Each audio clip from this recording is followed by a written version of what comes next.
Olá a todos, sejam muito bem-vindos a essa edição, a esse curso da reunião anual da FESB. Meu nome é Rita de Cássia Marchetti Durigan, sou professora da Universidade de Brasília.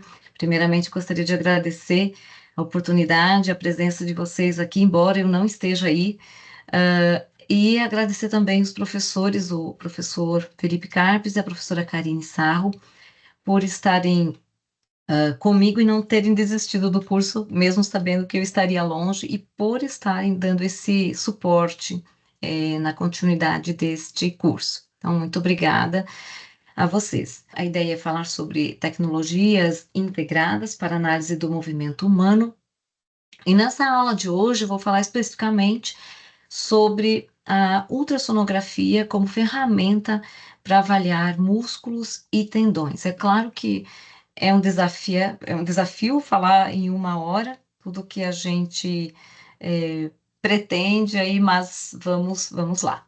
Primeiramente, a gente precisa definir o que que é ultrassonografia, quais são os princípios básicos da ultrassonografia, para daí a gente chegar exatamente lá nos músculos e tendões. Então, primeira coisa é a gente saber que é um método não invasivo, que pode ser aplicado, né, muito utilizado para a gente avaliar tecido, a estrutura do tecido, a biomecânica, as propriedades da biomecânica, a composição do tecido em vivo. Então, tanto aplicação em humanos quanto em animais. Com relação a algumas vantagens da ultrassonografia, destaque-se que é um método seguro. O exame em si tem baixo custo. Nós não usamos, né, durante essa avaliação da ultrassonografia, um método de radiação ionizante, como é o caso dos raios-x.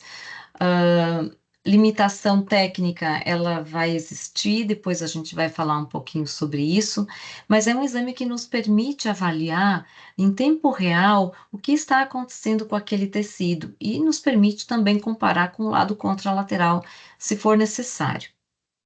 Algumas limitações, aqui se referindo então ao campo de visão, ele não é um exame que nos permite enxergar por um campo de visão, né, muito grande, mas eu já falaria que esses novos equipamentos têm agregado muita tecnologia e esse campo de visão tem melhorado e aumentado no decorrer dos anos. Quando se pretende avaliar tecidos profundos, ele já não traz uma boa resolução.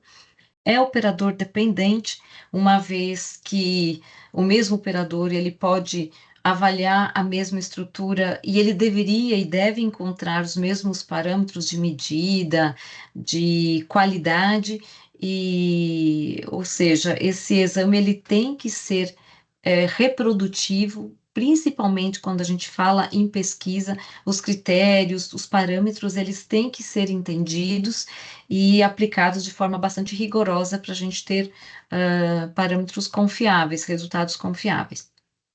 Infelizmente, o custo do equipamento é alto. No mercado, a gente tem equipamentos que variam de 150 mil até mais de 1 milhão.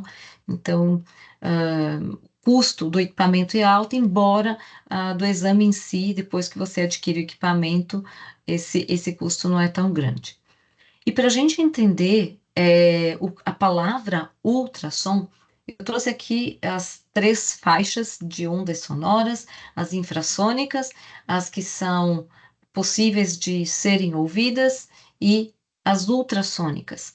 Então, o ultrassom ele trabalha nessa faixa de onda sonora, acima de 20 kHz ou 20 mil Hz.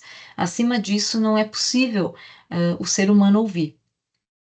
Essas ondas, elas emitem uma energia que depois a gente vai ver no próximo slide as características dessa onda, mas alguns parâmetros eles devem ser considerados, como o comprimento de onda, a frequência, a velocidade da propagação dessa onda, a intensidade, tudo isso vai influenciar no aspecto de aquisição da imagem.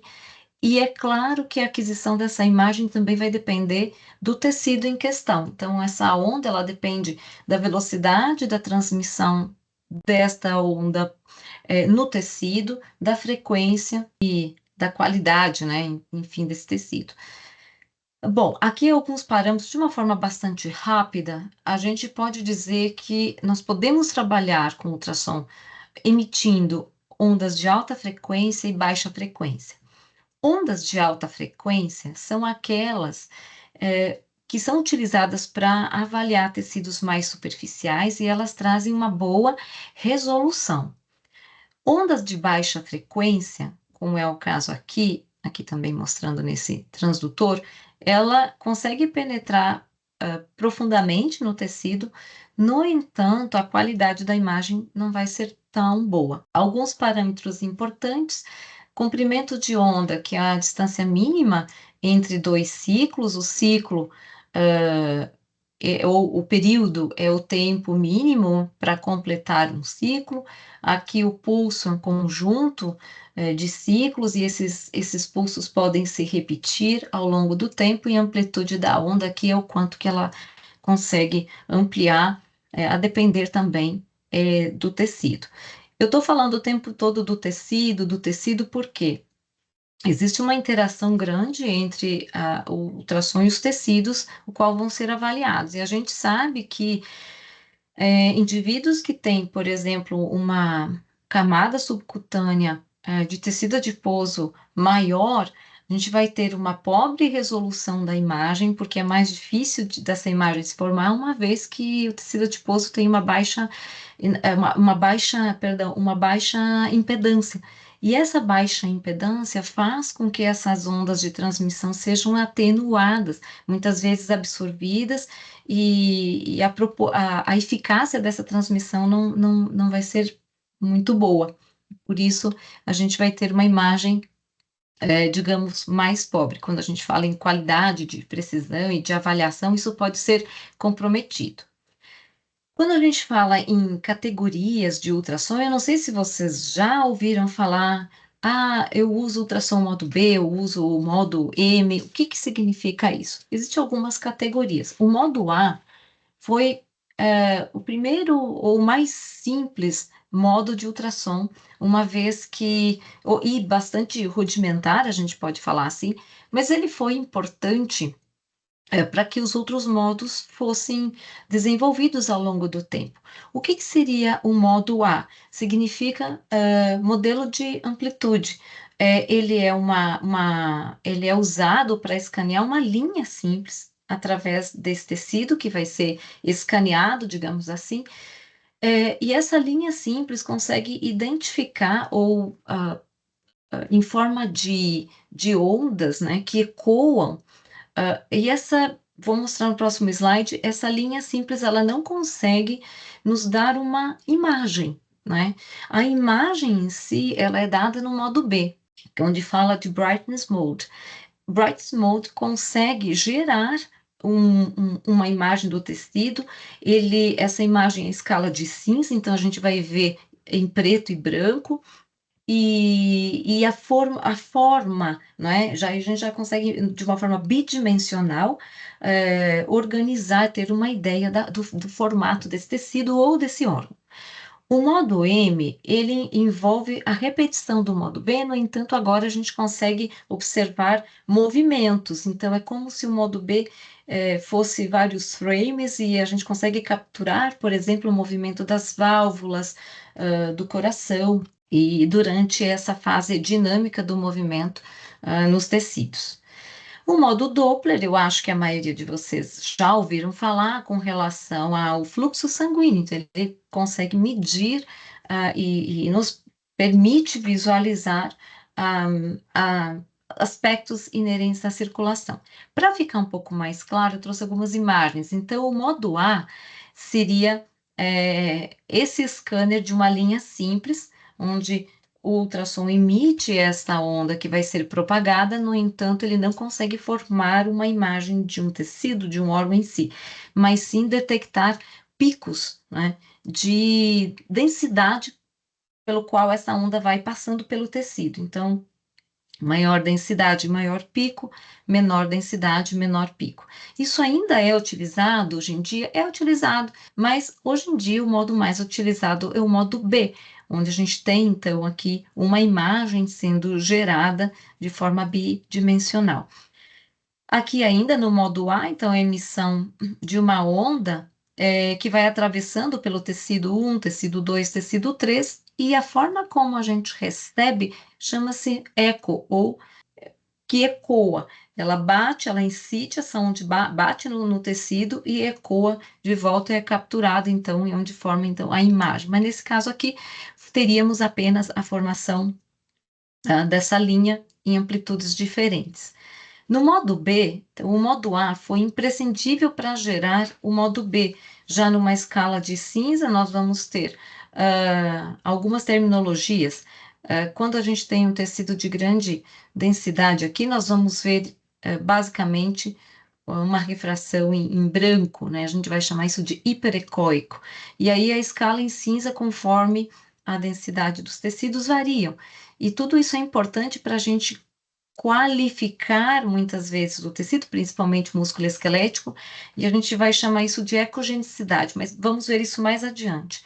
Então, essa escala de branco, cinza, mais escuro, é nada mais, nada menos do que a onda refratária aqui ecoa de volta para a criação, formação dessa imagem. O modo M, como eu falei para vocês, que consegue então capturar os movimentos, né, de válvulas cardíacas, órgãos aqui cavitários, enfim, que nos permite observar o movimento em si. No decorrer dos anos, como vocês podem observar, o número de artigos científicos publicados usando a ultrassonografia para avaliação musculoesquelética tem sido bastante importante e bastante interessante. Vejam que até os anos aqui da década de 90, poucos estudos tinham sido realizados. E isso vem, né, numa ascensão a cada ano que passa. Qual é a aplicabilidade da ultrassonografia? Nós temos tanto avaliação em indivíduos saudáveis, em indivíduos com algum tipo de doença, aqui falando então de doenças e saudáveis, no campo da pesquisa tem se avaliado e comparado muito saudável versus a doença em si.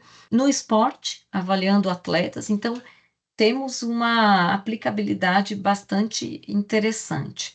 Da onde veio a ultrassonografia? Falando um pouquinho da história, que há muito tempo, desde a Segunda Guerra Mundial, acho que foi um marco histórico importante no desenvolvimento de tecnologias, principalmente quando a gente fala na área da saúde, né?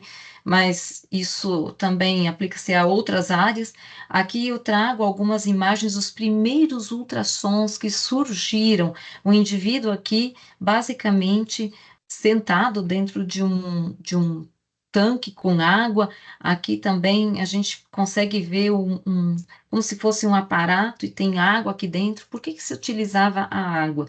Quando a gente pensa no funcionamento do ultrassom, pensando que ele emite uma onda sonora que se dissipa, né, em forma de onda mecânica, a água ela é um instrumento de boa condução. Ela se assemelha à condução dos tecidos moles no tecido humano. Então, por conta disso, os ultrassons, os primeiros que surgiram, utilizavam a água como meio de transmissão. Aonde que começou a questão do músculo esquelético e avaliação pela ultrassonografia? O primeiro pesquisador, o primeiro artigo que se tem na história é de 1968, pelo professor Tetsu Fukunaga. Fukunaga, né, um japonês, que conseguiu pela primeira vez publicar um artigo mostrando a área de secção transversa de um ser humano por meio da avaliação de ultrassom. Conseguiu avaliar a área de secção transversa de crianças, meninos e meninas e também de adultos, homens e mulheres. E o que que se observou? Ele falava que a área de secção transversa ela é extremamente importante para identificar o quanto de força um músculo é capaz de gerar. independente do sexo, a área de secção transversa é mais importante do que o sexo nessas características de geração de força. Então, aqui está um exemplo, né, no artigo do Fukunaga, de 68, mostrando como que isso era feito, onde o membro do indivíduo era posicionado dentro de um tanque com água, e aqui o scanner para poder gerar a imagem, aquela imagem que eu mostrei para vocês anteriormente da área de secção transversa. E tudo isso é bastante rudimentar e bastante difícil de fazer. 10 anos depois, em 1978, é que veio a tomografia computadorizada. E somente 10 anos depois da tomografia computadorizada é que surgiu a ressonância nuclear, a ressonância magnética. Vamos dar um passinho atrás aqui para a gente entender da importância de se usar a ultrassonografia para avaliar músculo. Na verdade, essa tela que eu estou mostrando, esse gráfico, é um gráfico clássico dos estudos de Goldspeak, que na década de 70 até 80 publicaram uma série de artigos, e as descobertas desse grupo falam no seguinte: se o número de sarcômeros importa, como que ocorre o comportamento desses sarcômeros durante a imobilização? Então, esse gráfico ele mostra o seguinte: no eixo Y, nós temos o número de sarcômeros e aqui no eixo X, o tempo em semanas. Eles pegaram animais jovens e animais adultos, e o que, que eles fizeram? Eles colocaram esses animais em um estado de imobilização. Aqui, os animais adultos foram imobilizados tanto em encurtamento quanto em alongamento. Esses animais jovens, quando retirados o cast, né, ou a imobilização, tinham o número de sarcômeros que aumentavam e que acompanhavam o número de sarcômeros originais ou voltavam então ao seu estado basal. A mesma coisa acontecia com os animais adultos. Quando ocorria a remoção do cast, mesmo na fase alongada, onde havia sido observado um aumento de sarcômeros, esse número diminuía e voltava aos índices basais. E aqui, na fase encurtada, quando se removia o cast, o número de sarcômeros aumentava e acompanhava os níveis basais. Esses estudos mostravam que após um período de alongamentos, de imobilização, seja em alongamento, seja em encurtamento, o número de sarcômeros se adaptava ao tamanho original do músculo. Isso foi muito importante. Os estudos de Goldspeak, do seu grupo, foram revolucionários, principalmente para entender, nesse período de tempo, de 1970 a 1980, o quanto isso influencia nos aspectos da reabilitação, de prevenção de contraturas e assim por diante. Dali para frente, nós temos outros pesquisadores, como o Richard Lieber e a Sue Bodin, que vieram trazendo o incremento, né, nessa linha de investigação que fala sobre aspectos realmente relacionados à arquitetura muscular. Quando então se fala que os músculos eles podem ter direções das fibras, né, de forma angulada, como por exemplo aqui uma área de secção transversa maior produz mais força. E as fibras, ou melhor, os fascículos desse músculo, que tem área de secção transversa maior, os fascículos são encurtados, eles são menores, digamos, não encurtados, eles são mais curtos. Já no caso aqui, a área de secção transversa desse outro músculo, ele é menor, a área menor, mas a fibra ou o fascículo desse músculo é maior. Então, o músculo que tem fibras longas e área de secção transversa menor, ele gera menos força. No entanto, ele tem uma excursão maior, ele consegue se alongar mais. Músculos que têm área de secção transversa maior têm mais força, no entanto, se alongam menos. Então, aqui no gráfico B, a gente consegue ver que esses músculos que têm fibras mais curtas, no entanto, uma grande área de secção transversa e que geram mais força, se contraem numa velocidade menor, enquanto que músculos que têm área de secção transversa mais curta, que geram menos força, conseguem se contrair numa velocidade mais rápida. E os estudos de Lieber e Subodin foram também essenciais para a gente entender essa questão da área de secção transversa relacionada com o comprimento da fibra. Então, o sole, por exemplo, que é um músculo que tem uma área de secção transversa grande, tem um comprimento de fibra pequeno, enquanto que se a gente pegar o sartório, que é um músculo basicamente cujas fibras estão em formato paralelo, longitudinalmente organizadas e que tem uma área de secção transversa menor, possui um grande comprimento de suas fibras, e assim por diante eles conseguiram fazer uma varredura nesses grupos musculares. Professora, mas o que isso implica? Você estava falando de ultrassonografia e de repente pulou e foi falar sobre questões básicas da arquitetura muscular. Isso tudo por que eu falei? Porque isso foi importante na história para o desenvolvimento e para aquele gráfico dos estudos com ultrassonografia simplesmente ganharem um exponencial.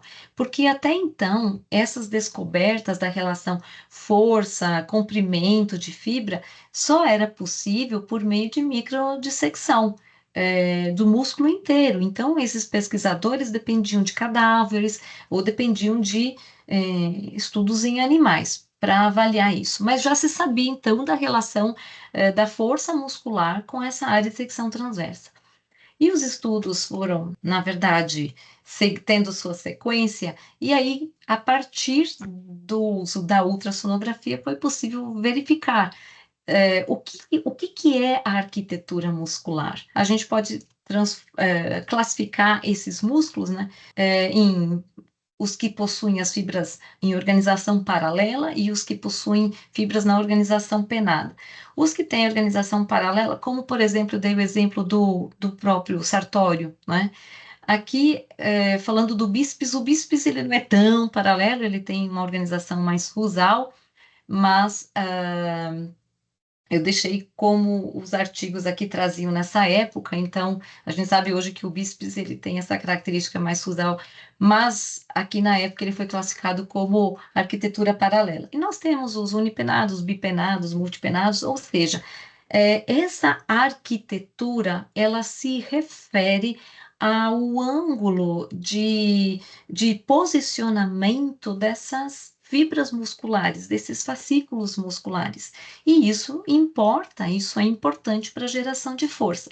E aí, agora a gente vai começar a falar de algumas características, como comprimento do músculo, comprimento do fascículo e ângulo de penação.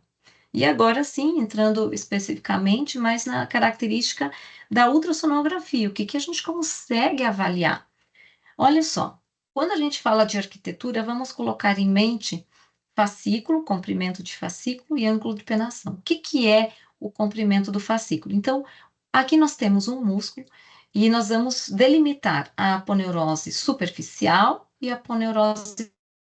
O fascículo nada mais é do que o comprimento que vai da aponeurose profunda até o seu final, lá na aponeurose superficial, pegando toda a dimensão desse fascículo muscular. Mas como vocês podem ver, não foi possível nesta imagem pegar o fascículo como um todo, né? Então nós temos aqui uma parte tracejada. O que é isso?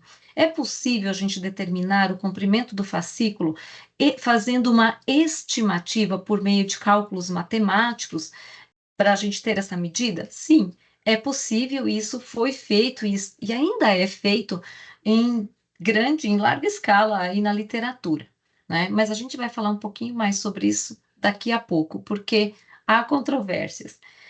Uma coisa importante: o que significa o comprimento do fascículo. Significa o quanto de sarcômero ele tem em série. E se a gente tem aumento do comprimento de fascículo, nos remete ao entendimento de que houve aumento de sarcômeros em série nesse músculo. O ângulo de penação, ele é o ângulo que nos remete a, que depende, óbvio, né, do comprimento do fascículo, mas principalmente do quanto eu tenho de sarcômero empacotado naquele músculo, ou seja, o ângulo de penação está mais relacionado com o aumento ou diminuição dos sarcômeros em paralelo, né, empacotados. Esse músculo que eu estou mostrando para vocês é o vasto lateral e a imagem foi capturada a 50% do comprimento total do fêmur. Isso é importante, a gente não pode simplesmente pegar o ultrassom, colocar em qualquer lugar no músculo. Na literatura já está bem estabelecido que a gente tem que ter locais específicos, os parâmetros de medida para que a imagem seja adquirida sempre no mesmo local. Lembra que eu falei para vocês sobre o comprimento do fascículo e que muitas vezes a gente tem uma limitação da imagem, que é aquela questão lá atrás que eu falei, olha, ainda nós temos uma limitação no campo de visão.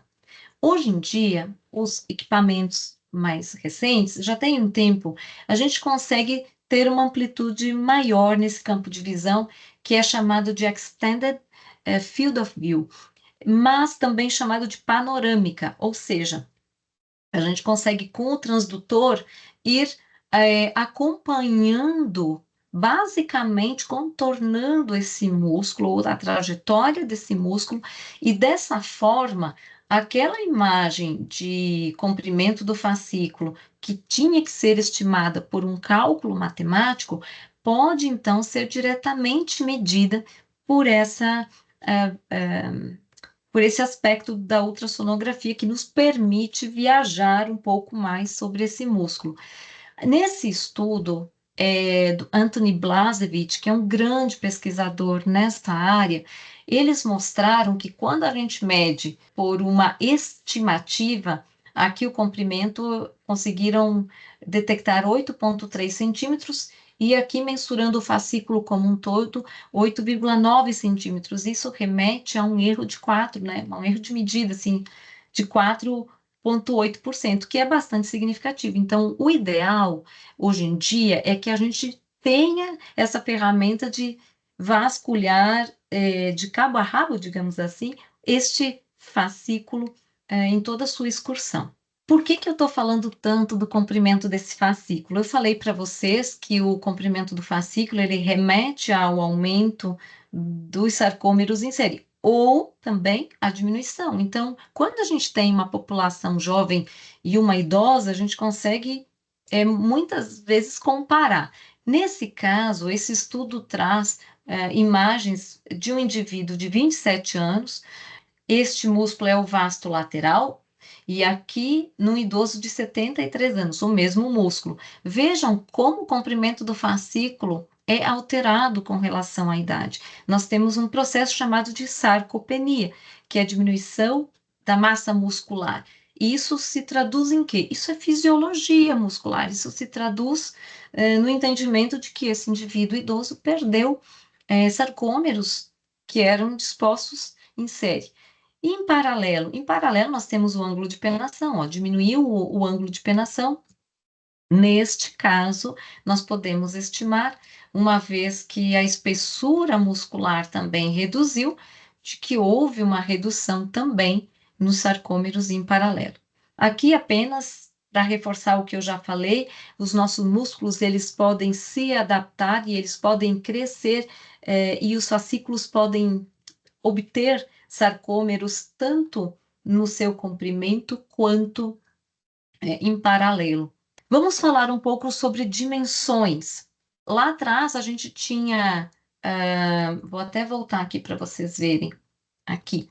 Então, por que eu deixei em cinza o thickness? Porque a espessura do músculo, ela remete não à arquitetura em si, mas um aspecto dimensional. Então, a gente consegue calcular e medir a dimensão, a espessura, traçando então aqui essa medida que vai da aponeurose superficial até a profunda. Nós temos área de secção transversa anatômica e fisiológica. Na prática, no dia a dia, a gente usa muito mais a anatômica, que nada mais é do que uma transecção, área de secção transversa do músculo independente, onde a gente não se preocupa com a direção das fibras musculares. Então, basta um escaneamento aqui da área de secção transversa, como foi feito aqui, a medida do gastrocnêmio medial, a medida do gastrocnêmio lateral. A área de secção transversa fisiológica é aquela que está preocupada, aqui no caso, mostrando em verde, que se trace uma área perpendicular à direção da orientação das fibras musculares, só para diferenciar mesmo uma da outra. Aqui, importante é a gente destacar que essa área de secção transversa ela é feita no indivíduo quando a gente consegue, por meio da panorâmica ou do Extended Field of View, navegar com esse transdutor por entre, então, a coxa, indo do medial para o lateral, fazendo, então, esse scanner no músculo. Falando um pouco sobre a qualidade muscular, qualidade. Então, olha só, a gente falou de dimensão, falamos da arquitetura e agora nós vamos falar de qualidade, que também importa muito. A qualidade ela é remetida à ecointensidade, também chamada de ecogenicidade. O que que é? Baseia-se na composição do tecido. Eu quero ver se aquele tecido, se aquele músculo ou aquele tendão está com uma boa qualidade ou não. Primeiramente, é importante a gente discutir que essa ecogenicidade, esse parâmetro é dado em escala de cinza que varia de 0 a 255. Nessas imagens, a gente tem uma imagem A, B e C, mostrando, então, a área de secção transversa, aqui do reto femoral, a ecointensidade gerada e aqui o ângulo de penação. O que que acontece na ecointensidade? A baixa ecointensidade significa onde essa escala de cinza ela está mais próxima de 0, digamos assim, significa que eu tenho uma boa qualidade muscular. Uma alta ecointensidade, ou seja, quando a gente tem um aspecto mais esbranquiçado ou menos escuro, né? Digamos que esse parâmetro está mais próximo a 255 do que 0, nós temos uma baixa qualidade muscular. Então, aqui num indivíduo normal, a gente consegue observar aqui uma boa ecointensidade, média aqui de 68,911. Não sei se vocês conseguem ver essa imagem. Já depois da primeira semana de internação na UTI, este mesmo indivíduo teve uma ecointensidade alta, ou seja, a quantidade de tecido esbranquiçado aumentou, foi de 68 para 93, ou seja, esse gráfico se deslocou para a direita. Quando a gente pensa em ângulo de penação, olha como diminuiu o ângulo de penação desse indivíduo. Então, ou seja, indivíduos que estão acamados, a ultrassonografia é uma ferramenta fenomenal para acompanhar o quanto que esse indivíduo está sofrendo e perdendo em termos de massa e qualidade muscular. Aqui, novamente, mostrando a diferença da área de secção transversa desse paciente após uma semana internado na unidade de terapia intensiva. O quanto que reduziu, né? Aqui nós tínhamos 2,94 centímetros de área e aqui agora 1,48. Então, a ultrassonografia também pode ser usada no hospital. Aqui mostrando novamente a ecointensidade no músculo reto femoral, perdão. Então, aqui mostrando tracejado é o mesmo músculo, no entanto, aqui ele está lesionado e aqui saudável, e a gente está comparando os dois lados desse mesmo indivíduo. Então, veja que a gente tem uma redução na área de secção transversa comparado com o lado saudável, bem como um aumento aqui na ecogenicidade. Então, está mais branco. E o que significa isso? O que significa mais branco? O que que é? Seria um aumento, um acúmulo que pode ser de tecido conjuntivo, fibrose, e tudo isso vai gerar, então, uma implicação na qualidade do músculo, que vai ser bem menor.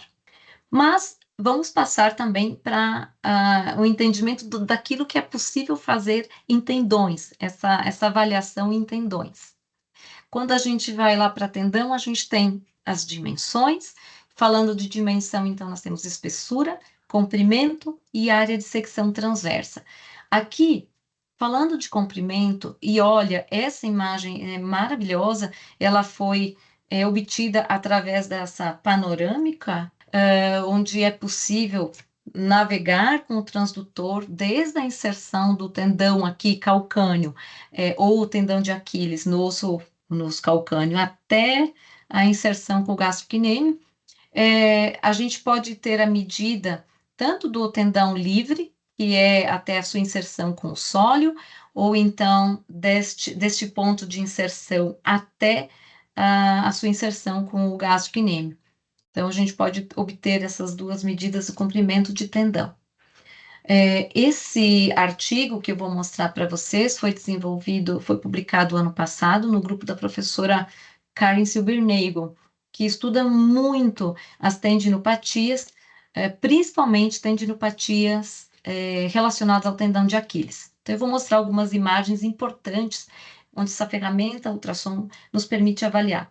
Então, aqui no tracejado, a gente consegue observar a extensão, né, do tendão calcâneo de um indivíduo saudável comparado com um indivíduo que tem tendinopatia. Veja que a gente consegue observar um espessamento nessa região. Nós vamos falar mais sobre isso.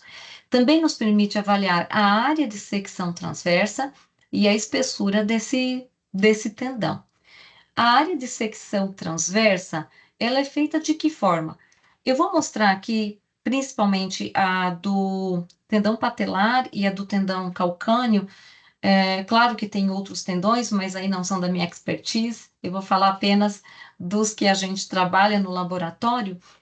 Se for o caso do tendão patelar, o tendão ele não é totalmente regular, não é um retângulo, não é um cilindro perfeito, então a gente precisa de tirar essa medida de área de secção transversa em alguns pontos, como o que a gente fez aqui, 25, 70, 50% e 75% do comprimento desse tendão. A gente faz isso 3 vezes, cada ponto 3 vezes, e depois a gente faz uma média desses 3 vezes 3 para obter, então, a área de secção transversa desse indivíduo. E a mesma coisa é feita no tendão calcâneo, em 3 pontos diferentes, para a gente ter uma melhor área, digamos, né? Uma área mais fidedigna. Ainda falando de área de secção transversa, algo bastante importante de se falar é a questão da anisotropia. O que que é isso? Por mais que a gente entenda e a gente consiga reconhecer uma determinada área, quando este ultrassom é posicionado, ele deve ser sempre posicionado perpendicularmente ao tecido que se quer avaliar. Ele não pode estar angulado, ele não pode estar, seja para frente ou para trás, ou para um lado ou para o outro, ele deve estar sempre posicionado de forma perpendicular. Quando ocorre um angulamento, a gente pode ter um fenômeno descrito como anisotropia. Anisotropia nada mais é do que um artefato, causado então como se fosse uma sombra, né? Porque a direção das ondas, a transmissão dessa onda, ela não está indo para o ponto certo, ela está se dispersando, digamos assim. Porém, embora seja algo, entre aspas, negativo, muitas vezes, para a gente ter certeza, a gente quer fazer uma área de secção transversa exatamente naquele local. A gente causando um aspecto de anisotropia, a gente consegue detectar com mais facilidade aquela estrutura. Então, que a gente saiba diferenciar o que é artefato daquilo que é uma boa imagem, e que muitas vezes esse artefato apenas vai nos ajudar a delimitar aquela área, que muitas vezes seria um pouco mais difícil se a gente estivesse exatamente posicionando de forma perpendicular. E quem me ensinou isso foi a professora Karen Silbernagel, porque eu via ela movimentando o ultrassom para tentar pegar melhor aquela área de secção transversa. Aí eu falei, isso é correto? E aí foi ela que me explicou. Às vezes, causando um pouco de sombra, a gente tem uma delimitação melhor. O que é possível também de se capturar pela ultrassonografia? A gente pode usar o modo Doppler para ver vascularização. Aqui a gente está vendo uma área escura, basicamente anecoica, mostrando uma bursite retrocalcânea. A bursite em si é patológica, nós vamos encontrar bursas retrocalcâneas na avaliação de tendão, mas ela não deve estar preta desse jeito, então a gente vai chamar isso de anecoico. Aqui mostrando a calcificação na inserção do tendão calcâneo e no próprio tendão a gente tem pontos de calcificação e tudo isso é possível ser detectado por meio da ultrassonografia. Aqui mostrando como o Doppler, né? Esse é um exame de um indivíduo, de um atleta, inclusive, feita lá no Laplace, lá no laboratório, e aqui a gente consegue observar pontos de vascularização. Veja que esse indivíduo tem um espessamento maior no tendão calcâneo. Quando a gente pega a extensão, esse tendão não está totalmente reto na sua forma, ele tem um espessamento, a gente tem aqui vasos aparecendo, isso não é normal de aparecer em indivíduos que, se não estão com tendinopatia, é muito difícil observar esse tipo de vascularização. Aqui, novamente, do artigo da professora Silbernagel, mostrando que as tendinopatias elas podem ser insercionais, quando aparece o espessamento do tendão nesse ponto, ou elas podem ser também em porção média, quando acontece o espessamento nesse ponto. Então, aqui, o que é importante? A gente distinguir, fazer a espessura a 2 centímetros da sua inserção. A gente mede 2 centímetros e faz a espessura aqui, e depois faz a espessura no ponto de maior abaulamento do tendão, de forma que o Patrick Corrigan, ele publicou este artigo mostrando, então, no indivíduo saudável, quando a gente não tem alteração desses 2 centímetros após a inserção e também na porção média do tendão, em indivíduos que possuem tendinopatia, por exemplo, de mid portion, que eles chamam, porção média do tendão, comparado então com as tendinopatias insercionais, que estão mais próximas aos pontos de inserção. Quando a gente faz essa subtração, a gente vai obter valores inversos aqui, não é? Porque, no caso, essa medida A vai ser menor do que a B, e aqui a medida A vai ser maior do que a B, para detecção, então, desses tipos de tendinopatias. Nós temos algumas propriedades, além das morfológicas, que são propriedades materiais, que são passíveis de serem encontradas nos tendões, como, por exemplo, a rigidez e o quanto que esse tecido chamado de tendão consegue se distender, se deslocar. E tudo isso também é possível usando a ultrassonografia. Claro que a gente precisa de outros parâmetros aqui, se a gente quer saber a força, a rigidez, a tensão e a deformação desse tecido, a gente precisa de aplicar essas fórmulas. Eu não vou entrar em detalhes nesse momento, mas que a gente precisa, então, da ultrassonografia para detecção. O quanto que houve de deslocamento, quando o músculo contrai, o quanto que esse tendão conseguiu se distender, né? Então, aqui nós temos 2 imagens de tendão, aqui em repouso e aqui durante a contração. Vocês conseguem ver essa linha tracejada, o quanto que mudou, então, do ponto de inserção para agora. A gente tem uma diferença. Quando o músculo contrai, qual é essa diferença? A diferença é o quanto que ele conseguiu se alongar. Vou mostrar esse vídeo de forma rápida. Isso foi obtido lá no laboratório, no Laplast, mostrando que esses aspectos de a força, a eletromiografia e a ultrassonografia são acoplados num sistema e todo sincronizado ao mesmo tempo. Então, aqui a gente tem o torque gerado pela contração da flexão plantar, e aqui sinais de eletromiografia que vêm do gastrocnêmio e do tibial anterior. Tá? E tudo isso vai ser usado para quê? Para a gente compor aquelas fórmulas que a gente precisa, né, para detectar o quanto que houve de deformação do tendão, principalmente, e rigidez. Aqui, esse vídeo mostra, quando a gente fala o quanto que houve de deslocamento, né, durante a contração do tendão, vocês veem aqui uma fita que se coloca, uma fitinha escura, um esparadrapo por fora do tecido, que pode ser observado por esse sombreamento, e durante a contração muscular, a fita ela se mantém, mas a inserção proximal aqui do músculo com o tendão, ela se distancia. E isso, depois nós conseguimos medir a distância total e a gente observa, então, o quanto que houve de deslocamento, né, a dimensão que isso tomou em relação ao tendão, o quanto que ele conseguiu se distender durante uma contração voluntária máxima.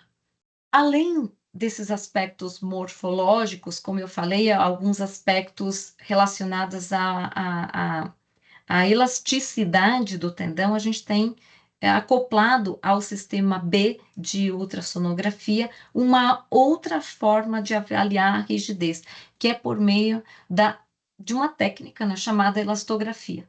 Mas a elastografia, ela depende, obviamente, do equipamento de ultrassom. Esse equipamento de ultrassom tem que nos permitir, e geralmente a elastografia é obtida por meio de um transdutor específico só para elastografia. Então, se a gente quer fazer essa análise, a gente tem que ter esse transdutor. O que que é a elastografia? Nada mais é do que a geração de uma onda de cisalhamento, gerada então por esse transdutor, obviamente. Essa onda de cisalhamento, ela vai ser dispersa no tecido, ela vai percorrer o tecido de forma perpendicular à direção da emissão dessa onda. Essa onda, ela vai ecoar, ou seja, vai acontecer uma dispersão, essa onda bate nessas moléculas, nessas partículas do tecido, dependendo do tecido, obviamente, e ocorre, então, uma dispersão dessas moléculas. O que é importante a gente entender? Quando essa onda, ela trafega de forma rápida, significa que o tecido é mais rígido. Então, o tecido rígido, ele cria um rápido deslocamento da onda. Tecidos mais moles permite que o tráfego dessa onda seja em menor velocidade. Então, a gente tem dois parâmetros importantes aqui. Para a gente avaliar a elastografia, que seria a elasticidade do tecido, ou melhor, a gente consegue avaliar a elasticidade estimando a rigidez, e essa rigidez é dada em quilopascal. A velocidade também importa, a velocidade de propagação dessa onda importa e é dado em metros por segundo. A estimativa dessa rigidez, ela depende da velocidade de condução dessa onda por meio do tecido. A elastografia, ela surgiu com o intuito de avaliar principalmente câncer de tireoide, câncer de mama e de fígado, que são tecidos moles, onde você tem uma demora na propagação dessa onda de cisalhamento, mas que, se tiver um tumor, um nódulo sólido, essa onda vai incidir e ecoar rapidamente. E isso é captado numa escala de cores. Tudo isso foi evoluindo de forma que hoje é utilizado para avaliação musculoesquelética, então aqui mostrando apenas como que esses equipamentos conseguem fazer com que essa diferença da elastografia ou da rigidez seja obtida no tecido, aqui em indivíduos voluntários, em dois indivíduos saudáveis, né? E aqui, basicamente, a gente consegue ver tudo azul, e aqui indo do azul para o amarelo, significando que aparentemente, ele teria uma elastografia, uma rigidez um pouco maior. No entanto, o nosso grupo de pesquisa tem avaliado a elastografia tanto em indivíduos atletas quanto em indivíduos com entorse lateral de tornozelo. E o que que a gente observa? A cor em si, sim, ela traduz a questão da rigidez. Aqui nós temos o tendão calcâneo e o transdutor posicionado sobre o tendão calcâneo, aqui o músculo sóleo e aqui o gastrocnêmio. Vocês vejam que tem aspectos diferentes quando a gente posiciona esse transdutor. Fazer elastografia não é algo fácil no laboratório, depende de uma série de coisas, até a temperatura do ar, a temperatura do ambiente, perdão, influencia nesse aspecto. Você tem que ser muito preciso, muito rápido, porque se você ficar ali segurando o transdutor, aquece o tecido, esse valor muda. Então, é uma técnica que tem que ser extremamente, muito bem padronizada. Vamos um pouquinho adiante para a gente mostrar. Em músculo esquelético, aqui a gente consegue, então, o indivíduo, como ele é posicionado, quais regiões do músculo ou dos músculos a gente quer avaliar. Então, esses pontos estratégicos, eles têm que ser muito bem mapeados e de forma que a gente consiga replicar dentro do indivíduo ou entre o indivíduo e outro de forma bastante segura. O que a gente faz no laboratório, diferente dessa imagem onde vocês veem um screen, um retângulo todo azul, o nosso equipamento ele não permite fazer essa, digamos que obter um valor único de uma região grande. A gente tem feito por ROIs, ou seja, são pequenos círculos onde a gente delimita o tamanho que a gente quiser, basicamente, né, dentro daquilo que é possível no músculo, e a gente usa 30 ROIs, então camada superficial, intermédia e profunda, para músculos, e no caso de tendão, que vocês veem aqui, a gente usa 9 ROIs, que é o tanto de ROIs que cabe dentro desses tecidos, e assim nos permite avaliar de uma forma mais detalhada as camadas, camada superficial, camada intermediária e profunda desse músculo, ou se a gente quiser, a gente pode pegar os 30 ROIs, fazer uma média, então, e a gente obter um valor similar àquela imagem do retângulo azul, como eu havia mostrado anteriormente. Aqui, mostrando a questão do tendão calcâneo, como que esse resultado ele vem em forma de número. A cor importa? Ela até importa, mas a gente ignora a cor. Para a gente, o mais importante é saber em quilopascal qual é a rigidez, ou o módulo elástico, né? E a velocidade da condução dessa onda. Então, são os dois valores que são dados pelo próprio equipamento. Indo para as nossas considerações finais, a gente, só para ter um panorama daquilo que a gente abordou, a ultrassonografia, ela está expandindo cada vez mais, é necessário utilizar, é um método seguro, é um método extremamente, que nos traz muitos resultados, tanto na questão, quando a gente pega a população do atletismo, né, que praticam esportes, a gente consegue monitorar a performance desses indivíduos, traquear o quanto eles estão evoluindo e se adaptando ao treinamento, detectar um risco de lesão, como eu mostrei para vocês lá daquele atleta que tinha uma tendinopatia e nem sabia. Observar ao longo do tempo a estrutura e anormalidades do sistema, tanto muscular quanto tendíneo, né, e os possíveis alterações que isso pode acontecer ao longo do tempo, ficar monitorando quando há alguma lesão, quando esse indivíduo está apto a retornar, por exemplo, ao esporte, às suas atividades.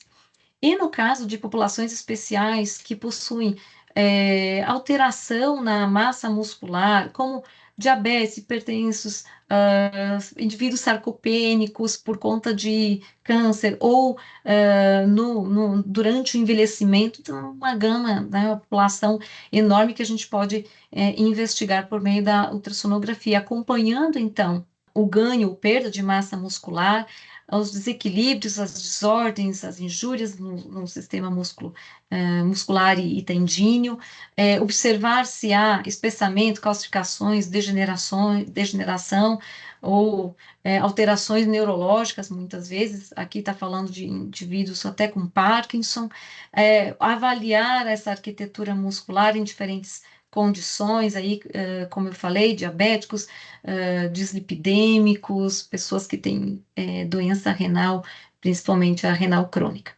E, por último, gostaria de agradecer às agências de fomento, a FAP, CAPES, CNPq, a minha instituição, a Universidade de Brasília, e não tem como fazer nada disso sozinho sem um grande time que se dispõe. Então, o nosso grupo de pesquisa aqui ainda está faltando alguns indivíduos, mas estamos extremamente gratos a toda essa equipe. Sendo assim, eu agradeço imensamente a colaboração de vocês e a atenção. Muito obrigada e espero na próxima edição estar presente pessoalmente.